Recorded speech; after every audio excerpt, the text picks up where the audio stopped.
এই মেয়েটার জীবন সবসময় অন্যদের চেয়ে 1 সেকেন্ড এগিয়ে থাকে। ওর বাবা মা যখন কাজ শেষ করার সুযোগই পাননি তার আগেই ওর জন্ম হয়ে গিয়েছিল।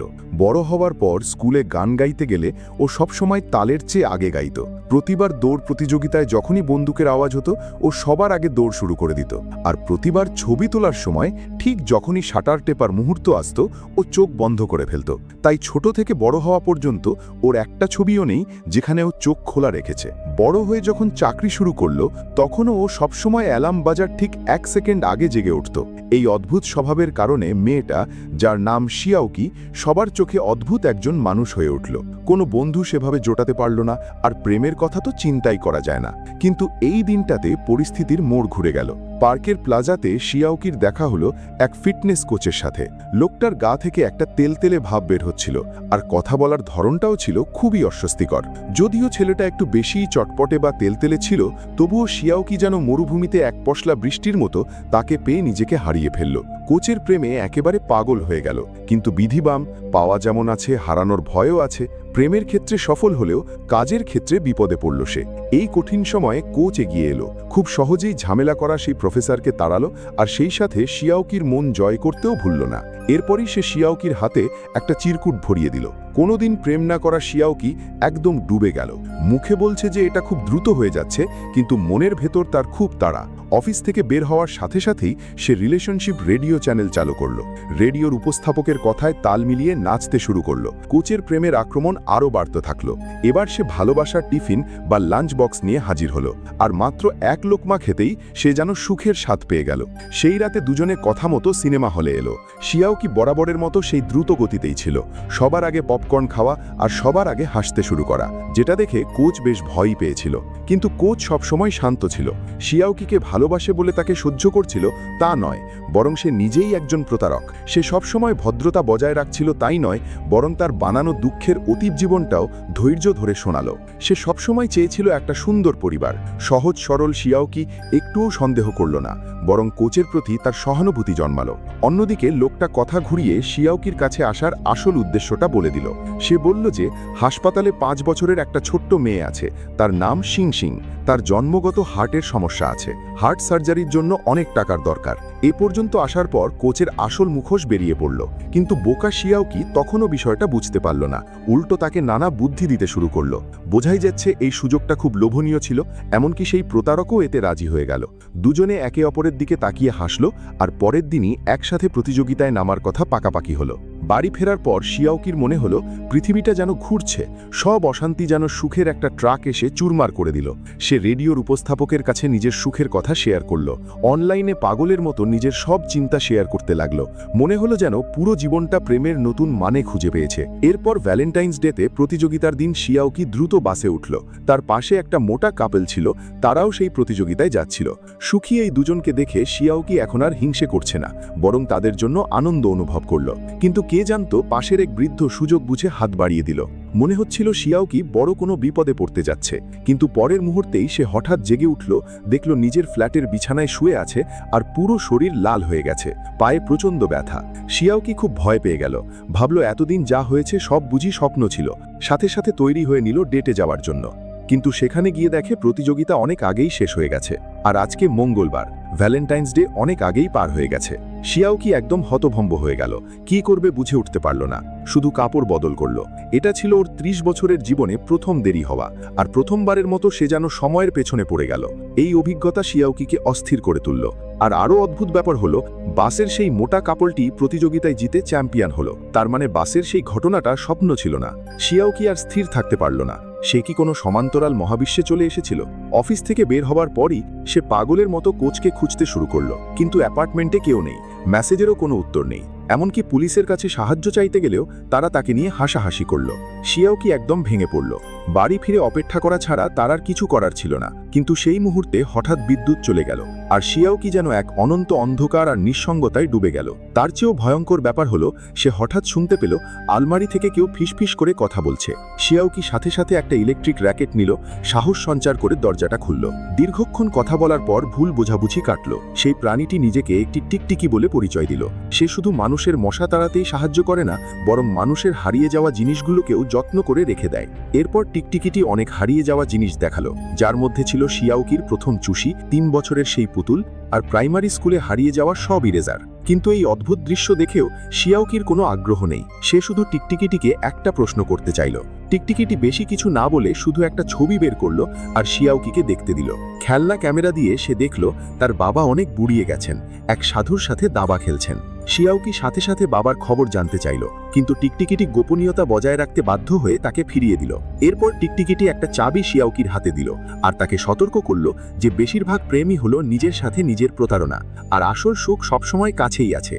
চাবিটা ঠিকঠাক ব্যবহার করলেই হারিয়ে যাওয়া ভ্যালেন্টাইন্স ডে ফিরে পাওয়া যাবে। এটা নিশ্চিত যে এই চাবিটাই এখন সবচেয়ে গুরুত্বপূর্ণ। শিয়াওকি একদম অস্থির হয়ে গেল। এত জাদুকরী ঘটনা মাথায় নেওয়ার আগেই সে বাইরে বেরিয়ে পড়ল, ক্লু খুঁজতে লাগলো। আর পথ চলতে চলতে একটা স্টুডিওর সামনে সে নিজের একটা ছবি দেখল। আর অবাক ব্যাপার হলো, সে চোখ খোলা রেখে আছে।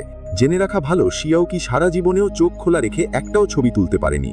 দোকানের মালিক তাকে বলল, এই ছবিটা একজন আতাই নামে সেই লোকটা পাঠিয়েছে। সেদিন শিয়াওকির মুখটা অনেকটা শূকরের মতো ফুলেছিল, চামড়া পুড়ে লাল হয়ে গিয়েছিল। তবে আতাই নামটা শুনে শিয়াওকি অনেক মাথা ঘামিয়েও মনে করতে পারল না সে কে। কিন্তু এই দিনটাতে যখন দুজনে মুখোমুখি হলো, তখনই শিয়াওকি বুঝতে পারল আতাই হলো সেই অদ্ভুত ছেলেটা যে রোজ তাদের পোস্ট অফিসে এসে একটা করে চিঠি জমা দিয়ে যেত। রোদ বৃষ্টি যাই হোক না কেন, সে সবসময় সময় মতো আসত। কিন্তু আজ তার মধ্যে খানিকটা বিষণ্ণতা ছিল। শিয়াওকি যত ভাবছে ততই বিষয়টা অদ্ভুত লাগছে। সে তথ্য খুঁজতে শুরু করলো। ছবির ব্যাকগ্রাউন্ড ধরে এগোতে এগোতে সত্যিই একটা সমুদ্র সৈকতের সন্ধান পেল। শুধু তাই নয়, সৈকতের পোস্ট অফিসে সে একটা মেল বক্সও খুঁজে পেল। আর সেই মেল বক্স শুধু টিকটিকির দেওয়া চাবি দিয়েই খোলা সম্ভব। খাম খোলার মুহূর্তেই সে যেন অন্য কারো জীবনে প্রবেশ করলো। আর সেই মানুষটা হলো আতাই। আতাই ছোটবেলা থেকেই ছবি তুলতে ভালোবাসত। সেও শিয়াওকির মতো জন্ম থেকেই একটু অন্যরকম। তবে পার্থক্য হলো, শিয়াওকি সবসময় সময়ের চেয়ে আধ সেকেন্ড এগিয়ে থাকে, আর আতাই সবসময় আধ সেকেন্ড পিছিয়ে। এরপর থেকে আতাই সবসময় সময়ের পেছনে পড়ে গেল। সব কাজ অন্যদের চেয়ে একটু দেরিতে হতো। তাই দৌড় প্রতিযোগিতায় সে সবার শেষে থাকতো, খেলার সময়ও পিছিয়ে যেত, এমনকি একটা মশা মারতেও সে পারত না। ছোট থেকে বড় হওয়া পর্যন্ত কেউ তার বন্ধু হতে চাইল না। নিয়ম অনুযায়ী এমন বাচ্চাদের কপালে হয়তো ভালো কিছুই হওয়ার কথা ছিল, কিন্তু আতাইয়ের ভাগ্যটা বরাবরই খারাপ ছিল। প্রাইমারি স্কুলে পড়ার সময় আতাইয়ের পরিবারের 3 জনের গাড়ি দুর্ঘটনায় মৃত্যু হয়, যার ফলে সে অনাথ হয়ে যায়। সেই সময় সে একেবারে ভেঙে পড়েছিল। কিন্তু পাশের বাড়ির শিয়াওকি ছিল অস্বাভাবিক রকমের চঞ্চল। শিয়াওকির কাণ্ডকারখানার কারণে আতাই বারবার মৃত্যুর মুখে পড়েছিল। কিন্তু অদ্ভুত ব্যাপার হলো, পরিবারের সদস্যদের হারানোর যে কষ্ট ছিল তা শিয়াওকির কারণে দ্রুত সেরে উঠেছিল। আর একই সাথে তার মনে শিয়াওকির প্রতি এক বিশেষ অনুভূতির সৃষ্টি হয়েছিল। শিয়াওকি যেদিন হাসপাতাল থেকে ছাড়া পেল, আতাই তার বাবা মায়ের ফেলে যাওয়া জিনিসপত্রের মধ্য থেকে মেল বক্সের চাবিটা তাকে দিয়ে দিল। তারা কথাও দিয়েছিল একে অপরের কাছে চিঠি লিখবে আর মেল বক্সে ফেলবে, যাতে বোঝা যায় দুজনেই ঠিকঠাক বড় হচ্ছে কিনা। কিন্তু কথাগুলো একজন মন দিয়ে বলেছিল আর অন্যজন সেভাবে কানেই নেয়নি। সেদিন থেকেই শিয়াওকিকে চিঠি লেখা আতাইয়ের জীবনের গুরুত্বপূর্ণ অংশ হয়ে দাঁড়ালো। কিন্তু শিয়াওকি মাত্র 2 বার উত্তর দিয়েছিল। এরপর তার পুরো পরিবার তাইপেইতে চলে গেল আর সব যোগাযোগ বিচ্ছিন্ন হয়ে গেল। কিন্তু তা সত্ত্বেও আতাই শিয়াওকিকে চিঠি লেখা কখনো বন্ধ করেনি। তার কথা ভাবতে ভাবতে বড় হতে থাকলো, যতক্ষণ না একদিন বাসে স্কুলে যাওয়ার সময় তার সাথে আবার দেখা হলো। কিন্তু দুর্ভাগ্যবশত আতাই তখনও আধ সেকেন্ড পিছিয়ে ছিল। এরপর থেকেই আতাই বাসে করে যাতায়াত শুরু করলো, সবসময় শিয়াওকির সাথে দেখা হওয়ার আশায়। স্কুল ছুটির পর সে গেটের সামনে দাঁড়িয়ে থাকত। 1 বছর পর শিয়াওকি হঠাৎ স্কুল পরিবর্তন করায় তাদের যোগাযোগ আবার বিচ্ছিন্ন হয়ে গেল। কিন্তু আতাই হাল ছাড়ল না। সে তার চাচার সাহায্য নিয়ে বাস ড্রাইভারের চাকরি নিল, কারণ বাস খুব ধীরে চলে আর এখানে সময়ের সাথে দৌড়াতে হয় না। তাছাড়া সে বিশ্বাস করত এই বাসে বসে থাকলে সুখ নিজে থেকেই একদিন ধরা দেবে। এভাবেই আতাই জানতে পারল শিয়াওকি পোস্ট অফিসে কাজ করে। এরপর থেকে অল্প কথা বলা আতাই তার চাচাকে বলে দুপুরবেলার শিফটে ডিউটি নিয়ে নিল, কারণ প্রতিদিন সকালে সে পোস্ট অফিসে গিয়ে শিয়াওকিকে একটা করে চিঠি দিত। এমন দিন বেশ কিছুদিন চলল, যতক্ষণ না সেই দিনটা এলো যেদিন আতাই এক হৃদয় বিদারক দৃশ্য দেখল। যদিও প্রথমবার দেখা, কিন্তু তার মনে হলো কোচ লোকটা ভালো নয়, আর আসলে তাই ছিল। নিঃসন্দেহে কোচ একজন জঘন্য মানুষ। আতাই সাথে সাথে তার ইলেকট্রিক বাইক নিয়ে পিছু নিল আর দেখল কোচ এক ধনী মহিলার সাথে অসংলগ্ন অবস্থায় আছে। বিদায় নেওয়ার সময় মহিলা তাকে একটা লাঞ্চ বক্স দিয়েছিল, কিন্তু কোচ সেই উপহার শিয়াওকিকে দিয়ে দিল আর তাকে দারুণভাবে ধোঁকা দিল। এই দেখে আতাই আর স্থির থাকতে পারল না। তার খাওয়া দাওয়া বন্ধ হয়ে গেল। সে শুধু ওই প্রতারকের গতিবিধি লক্ষ্য করতে শুরু করলো, এমনকি নিজের কাজ করার ইচ্ছাও হারিয়ে ফেলল। এভাবেই আতাই নিজের বাসের অপব্যবহার করে দুজনকে অনুসরণ করতে শুরু করলো, আর তার নিজের কাজও অনেক দ্রুত হয়ে গেল। সিনেমা হলে শিয়াওকি সিনেমার গল্পের আগেই হাসতে শুরু করত, আর আতাই সবসময় আধ সেকেন্ড পরে হাসত। দুজনের পরিস্থিতি অদ্ভুত মনে হলেও একসাথে তারা বেশ মানানসই ছিল।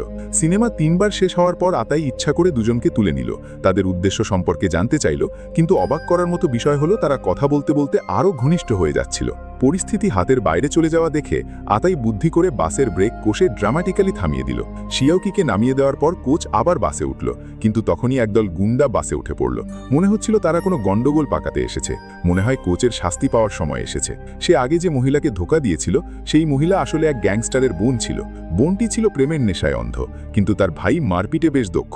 সে কোচকে 2 ঘুষিতেই মাটিতে ফেলে দেয়। হয়তো গুন্ডাদের দেখে সাহস পেয়ে আতাইয়ের ভেতরে উত্তেজনা কাজ করছিল। সেও চাইছিল অন্যায় রুখতে, কিন্তু তার প্রতিক্রিয়া এত ধীর ছিল যে উল্টো কোচই তাকে মারধর করে, আর অনেকক্ষণ সে অজ্ঞান হয়ে পড়েছিল। কিন্তু অদ্ভুত ব্যাপার হলো, জ্ঞান ফেরার পর আতাই দেখল তার সামনে একটা মশা বাতাসে স্থির হয়ে আছে, নড়ছে না। পুরো পৃথিবীটাই যেন সময় থেমে যাওয়ার মতো অবস্থা। সবাই এক জায়গায় জমে গেছে, অদ্ভুত রকম শান্ত। শুরুতে আতাই কিছুটা ভয় পেলেও পরে সে শান্ত হয়ে গেল, কারণ আতাই ভাবল এটা নিশ্চিতভাবেই উপরওয়ালার আশীর্বাদ, এটা তার প্রাপ্য পারফেক্ট ভ্যালেন্টাইন্স ডে। তাই আতাই অন্যের সাইকেল নিয়ে বেরিয়ে পড়ল। পথে কোথাও কোনো বাধা ছিল না। সে সহজেই বাসের খোঁজ পেয়ে গেল, আর সেই লম্পট লোকটারও প্রাপ্য শাস্তি পেয়ে গেল। এখনো পর্যন্ত যাত্রাটা ঠিকঠাক শুরু হলো। স্মৃতির সেই পথে আতাই অনেক দূর এগিয়ে গেল। সে সমুদ্র সৈকতের কাছে গেল এবং সেখানে ছবি তুলল। শিয়াওকি যেন এক শান্ত পুতুল। আতাই যেভাবে সাজাচ্ছিল সেভাবেই সে স্থির ছিল। দুপুর পর্যন্ত ছবি তুলে সে তৃপ্তির সাথে থামল। দিনটা সত্যিই দারুণ ছিল, কিন্তু আতাই ছিল লোভী। সে ইচ্ছা করেই বাসের গতি কমিয়ে দিল যাতে কোনোভাবে সময়টাকে ধরে রাখা যায়। কিন্তু ঠিক সেই সময় সে এক অদ্ভুত লোককে দেখতে পেল। অন্য সবাই স্থির হয়ে থাকলেও শুধু সেই লোকটাই স্বাভাবিক ছিল। আতাই কৌতূহলী হয়ে তাকে বাসে উঠতে দিল, কিন্তু লোকটা বাসে ওঠার সাথে সাথে শিয়াওকির দিকে তাকিয়ে থাকলো। দেখা গেল সে আসলে শিয়াওকির বাবা এবং আতাইয়ের মতোই আরেকজন, মানে একজন ধীরস্থির মানুষ। শুরুতে সব ঠিক ছিল, কিন্তু শিয়াওকি যত বড় হতে থাকলো তার বাবার মনে হলো যেন সে ক্রমশ অস্তিত্বহীন হয়ে যাচ্ছে। তার স্ত্রীও তাকে পাত্তা দিত না। শেষ পর্যন্ত বাবা আত্মহত্যার সিদ্ধান্ত নিলেন, কিন্তু অর্ধেক পথ যেতেই শিয়াওকি তাকে দেখে ফেলল। তাই বাবা মিথ্যে করে বললেন যে তিনি বিনকার্ড বা তৌফু ফুল কিনতে যাচ্ছেন। দ্রুতগতির শিয়াওকির বাবার মনের অবস্থা বুঝতে পারল না। শুরু তাকে ফেরার সময় নিজের জন্য এক বাটি নিয়ে আসতে বলল। কে জানত এই বিদায়ী হবে চিরদিনের। শিয়াওকির বাবা যদিও মরতে পারেননি, কিন্তু ধীরগতির হওয়ার কারণে স্ত্রী ও মেয়ের জীবন থেকে তিনি পুরোপুরি ছিটকে পড়লেন, আর কখনোই পারিবারিক জীবনে ফিরতে পারলেন না। তিনি আতাইকে বললেন, সময় খরচ করাটা অনেকটা ব্যাংকে টাকা জমানোর মতো। তাদের মতো মানুষদের কাজ সবসময় অন্যদের চেয়ে ধীর গতির, তাই সময় পুরোপুরি খরচ হয় না, সবসময় কিছুটা বেঁচে যায়। ফলে প্রতি কিছুদিন অন্তর তাদের একদিন বেশি হয়ে যায়, আর শিয়াওকির মতো যারা একটু দ্রুত তাদের একদিন কমে যায়। কয়েক দশক ধরে এমনই হয়ে আসছে, কিন্তু বাবার কষ্ট কোনোদিন কমেনি। তিনি সবসময় স্ত্রী ও শিয়াওকির কথা ভাবতেন, কিন্তু তাদের জীবনে এখন আর তার কোনো অস্তিত্ব নেই। শেষ পর্যন্ত হাজারো আকুতি পরিণত হলো এক টুকরো উপদেশে। এভাবেই দুজনের দায়িত্ব হস্তান্তর সম্পন্ন হলো। এরপর থেকে শিয়াওকির দেখাশোনার ভার আতাইয়ের ওপর রইল। এরপর শিয়াওকির বাবাকে সেই সাধু এসে নিয়ে গেলেন, আর আতাই ঘুরতে ঘুরতে শিয়াওকিকে অ্যাপার্টমেন্টে পৌঁছে দিল। এই সময়টাতে সে কতবার যে শিয়াওকিকে চুমু খাওয়ার কল্পনা করেছে, কিন্তু প্রতিবারই শেষ মুহূর্তে নিজেকে সামলে নিয়েছে। মনে হয়েছে কারো অসহায়ত্বের সুযোগ নেওয়া ঠিক নয়। এভাবেই আতাই পুরোটা রাত দোটানায় কাটালো। ভোরের আলো ফুটলে সে সাহস সঞ্চয় করে শিয়াওকির কপালে একটা চুমু খেলো। এরপর আতাই কাগজ কলম নিয়ে গতকালের অভিজ্ঞতার সবটুকু ছবি এঁকে ফেলল। বোঝাই যাচ্ছে এই ছবিগুলো শিয়াওকির কাছে পাঠানোর জন্য। এরপর আতাই আবার রাস্তায় ফিরে এলো।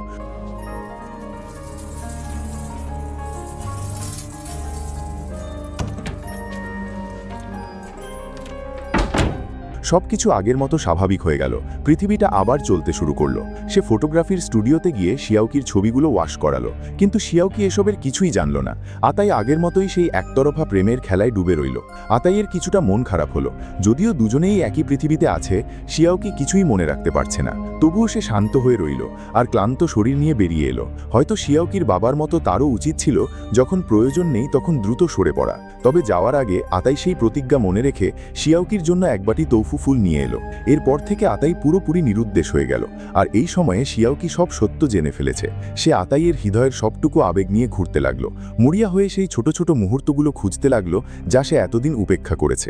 তাছাড়া সে সমুদ্রের ধারের সেই পোস্ট অফিসে গিয়ে আতাইয়ের চিঠির অপেক্ষায় রইল। কিন্তু জীবনটা বড্ড নির্মম আর গতানুগতিক। যে জিনিসগুলো রোজকার জীবনে আমরা গুরুত্ব দিই না, সেগুলোই ভবিষ্যতে কোনো এক সময় ফিরে এসে আমাদের সবচেয়ে বেশি কষ্ট দেয়। কালই পরের ভ্যালেন্টাইন্স ডে। শিয়াওকি আগের মতোই বাড়িতে লুকিয়ে নুডলস নুডলস খাচ্ছে, শুধু চোখের জলে ভেজা খাবারটা বড্ড বিস্বাদ লাগছে। শিয়াওকি তা মেনে নিতে পারছে না, কিন্তু তার কল্পনার বাইরে গিয়ে পুরনো সেই কষ্টের দিনটাতেই যেন হাঁপ ছেড়ে বাঁচার সুযোগ এলো। দেখা গেল আতাই তাকে ছেড়ে যায়নি, বরং নিঃশব্দে তার পাশে আছে। শিয়াওকির আনন্দ আর ধরে না, সে যে করেই হোক আতাইকে জানাতে ভুলল না। আতাইও আগের মতোই লালা দিয়ে স্ট্যাম্প লাগিয়ে সেই প্রেমের চিঠিটা প্রিয় মানুষের কাছে পাঠিয়ে দিল, আর সাথে নিয়ে এলো ভালোবাসার সেই বিশেষ উপহার, মিসিং ভ্যালেন্টাইন্স বা নিখোঁজ ভ্যালেন্টাইন্স ডে, 2020 সালের একটি সিনেমা যা একাধারে অদ্ভুত ও সাদামাটা প্রেমের গল্প বলে। ছবির ইয়াং শিয়াওকি একজন নিঃসঙ্গ মানুষ, কারণ সব কাজে সে অন্যদের চেয়ে এগিয়ে থাকে, তাই পথের সৌন্দর্য উপভোগ করার সময় পায় না, আর কেউ তার মনের গভীরেও পৌঁছাতে পারে না। শিয়াওকি নিজের জীবনের মন্ত্র হিসেবে ধরে নিয়েছে, নিজেকে ভালোবাসো, কারণ তোমাকে ভালোবাসার মতো কেউ নেই। দীর্ঘ যন্ত্রণার মাঝে শিয়াওকি নিজেকে বাঁচানোর জন্য নানা উপায় বের করতে লাগলো। অফিস থেকে ফেরার পথে সে প্রতিবার একটা ভাজা মাছ কিনত, সাথে 1 বস্তা মশলা নিত। মালিক কিছু বললে সে অসংলগ্ন কথা বলতো, যেন সে কিছুই বোঝে না এমন বিদেশি। এতে করে খুব কম খরচে সে নিজের জন্য যথেষ্ট নিরাপত্তার অনুভূতি কিনত, কিন্তু এতেও তার মন ভরছিল না। সে গোপনে 3টে পোস্টকার্ড তুলে আনত, যেন নিয়মিত বিদেশে ঘুরতে যায় এমন ভান করত, আর সোশ্যাল মিডিয়ায় নিজের প্রোফাইল সাজিয়ে তুলত। এতে কিছুটা হলেও তার অহংকার তৃপ্ত হতো আর মনের শূন্যতা পূরণ হতো। অথচ যে মানুষটা তার পোস্টে লাইক দিত, সে কেবল তার গ্রামে থাকা তার মা। শিয়াওকি খুব কষ্টের মধ্যে ছিল, তার একমাত্র খড়কুটো ছিল সেই প্রতারক কোচ। যদিও সবটাই একটা ধোঁকা, তবুও সে স্বেচ্ছায় তাতে ঝাঁপিয়ে পড়েছিল, অথচ জানত না এই পৃথিবীতে তার মতোই আরেকটা মানুষ আছে। শিয়াওকির মতোই আতাইও অনেক কিছু হারিয়েছে। অত্যন্ত ধীর গতির হওয়ার কারণে তার জীবনটার একটা নিঃসঙ্গ দ্বীপে পরিণত হয়েছিল। বাইরের সমুদ্রের ঢেউ যতই উত্তাল হোক না কেন, তার মনের ভেতরের অবস্থা বদলানোর উপায় ছিল না। ধীরে ধীরে আতাই বাস্তবতাকে মেনে নিল, সেই পৃথিবীর সাথে পুরোপুরি বেমানান হয়ে গেল। অথচ এমন কিছু মধুর স্মৃতি তার কাছে ছিল যা পাওয়ার জন্য মানুষ মরিয়া হয়ে চেষ্টা করে। কিন্তু সমস্যা হলো, এই চমৎকার বিষয়গুলো আসলে মেয়াদ উত্তীর্ণ খাবার, যেগুলো অনেক আগেই তার উপভোগ করার কথা ছিল। এই গল্পটা দেখতে প্রেমের মনে হলেও আসলে এটি ভুল করার গল্প। কেউ কেউ খুব ব্যস্ত হয়ে বাঁচে, কিন্তু কখনো পেছনে ফিরে তাকায় না। আবার কেউ অতীতের স্মৃতি আঁকড়ে ধরে থাকে, কিন্তু বর্তমানকে ধরার সাহস করে না। আর এই ভুলগুলোই জীবনের পড়তে পড়তে ট্র্যাজেডি তৈরি করে। একদিন বেশি হোক বা একদিন কম, আসল কথা হলো নিজেকে ভালোবাসো, কারণ তোমাকে ভালোবাসার মানুষ কেউ না কেউ আছে। যারা পছন্দ করেছেন তারা লাইক দিতে ভুলবেন না। পরের পর্বে আবার দেখা হবে।